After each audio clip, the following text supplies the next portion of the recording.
luar biasa isi. Ketika itu saya membaca tidak saya apalkan karena memang bukan mahfudhot, tapi saya masih ingat poin-poinnya. Poin yang pertama, ukhuwah bainal muslimin.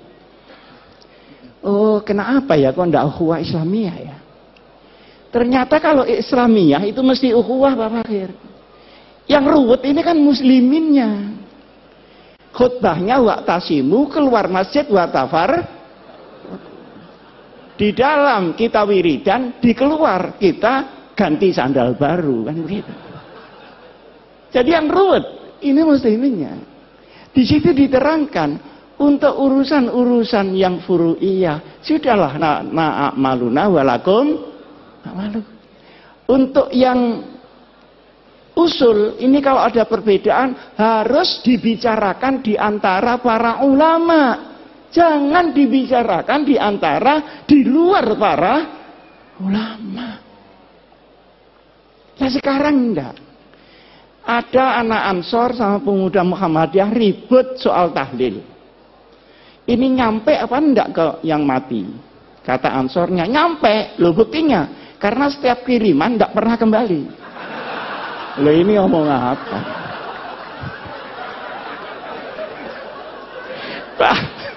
Ya pemuda Muhammadiyahnya ini kan enggak terima. Mana tanda buktinya?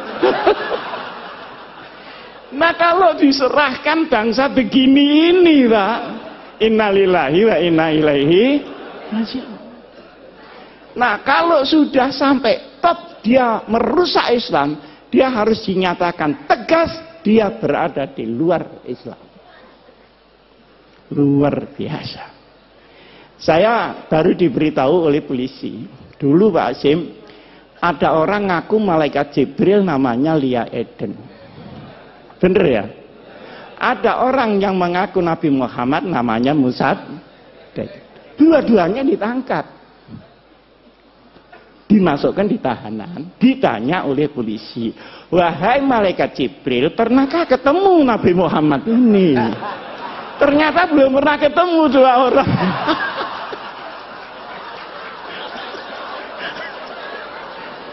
Lah kalau sudah sampai ini Pak, ya sudah, harus tegas, tidak usah ragu-ragu. Saya juga menyampaikan sama Al-Mukarram, Bapak Menteri Agama, sudah jangan ragu, katakan itu bukan Islam. Kenapa ragu? Tapi ini jangan cuma ditepuk tangan itu. Maksud saya, yang lain-lain itu ikut mendorong lah. Supaya ada pride. Karena yang menghadang pun juga sangat banyak. Yang kedua, ukhuwah bainal adyan. Mana yang bisa dikerjasamakan dengan luar Islam, mana yang tidak. Itu jelas sekali. Sehingga rahmatan lil alamin memang melampaui rahmatan lil muslimin. Urusan yang tidak syariah sudah. Bikin got bareng bangunan tidak apa-apa. Tapi kalau urusan yang syara, yang akidah, ya lakum dinukum. Itu ada tuntunannya Pak. Dan itu disusun langsung Rasulullah Shallallahu Alaihi Wasallam. Nah sekarang ini kalau benci kelewat benci, tidak membedakan mana asyaduhum adawatan atau akrobahum mawaddatan. Zimmi dan harbi disamakan. Tapi kalau sudah kadung kepingin demokrasi, tahlilan di gereja, itu kurang tempat apa bagaimana? Seperti orang Kristen, tidak usahlah disuruh Jumatan, nanti sandalnya hilang. Saya kan sering dicemooh sama orang Kristen. Gimana orang Islam itu? Uang ibadah kok sandalnya hilang? Ya mesti saja karena sandalnya tidak dipakai. Nah sampeyan sepatunya dipakai. Jadi yang hilang ya tidak sepatunya, tapi sepeda motornya yang di luar itu yang hilang.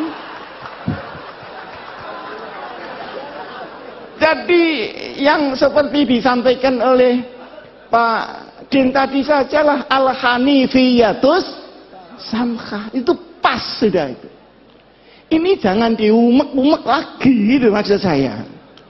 Nah, kemudian yang menarik lagi, untuk qabilah-qabilah di luar hukum syariat dipersilahkan untuk menggunakan kebiasaannya masing-masing.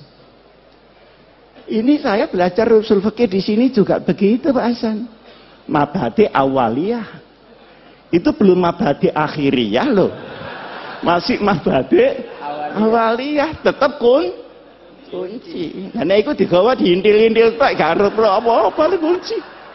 Bab mabhadi awaliyah. Di situ kan ada al-ahdah muhakkamah. Tapi yang muhakkamah yang bagaimana? Tentu yang tidak khilafis syar'i. Ma warada fi syar'i mutlaqan wala dhabita lahu wala fil lughah yurja'u ilal 'urf. Berarti ada status di dalam adat sepanjang dia menjadi al-urf yang tidak muta'arif. Ini kan sangat jelas. Nah sekarang ini semua diubah, yang lunak terlalu lunak, yang keras kekerasan. Semua yang lain dirinya dibilang kafir, masuk neraka. Neraka semua masuk neraka, surganya cuma dia aja. Lu kok tidak takut masuk surga sendirian? Yang arduhas samawatu wal gini-gini ini bagaimana? Nah, ada lagi yang kita merasa bahwa itu bukan Islam, seringkali ya, tetapi sesungguhnya itu pilar di dalam Islam, adalah kepastian hukum. Innallaha ya'murukum an tu'addul amanati ila ahliha. Tu'addul amanati ini untuk Pak Hidayat Nur Wahid, untuk politisi-politisi, supaya membawa amanat rakyat. Jangan 5 tahun sekali datang ke rakyat terus tidak tahu lagi, menunggu 5 tahun lagi. Ini yang tidak tepu, ini mesti pendaftar. Nah, kalau idza hakamtum, ingat bainan nas bukan bainal muslimin, antahkumu bil adl. Penegakan hukum ini harus sama rata sama rasa. Nah, sekarang di Indonesia kan tidak, hukum naik susah, ke bawah kena. Pajak naik sulit, turun gampang. Akhirnya yang kena yang kecil-kecil. Jadi kepastian hukum. Jadi inti dari hukum adalah al-adalah. Inti daripada politik adalah al-amanah. Kalau dua ini hilang, maka hukum akan menjadi cerita. Dan politik akan menjadi akumulasi kekuatan saja.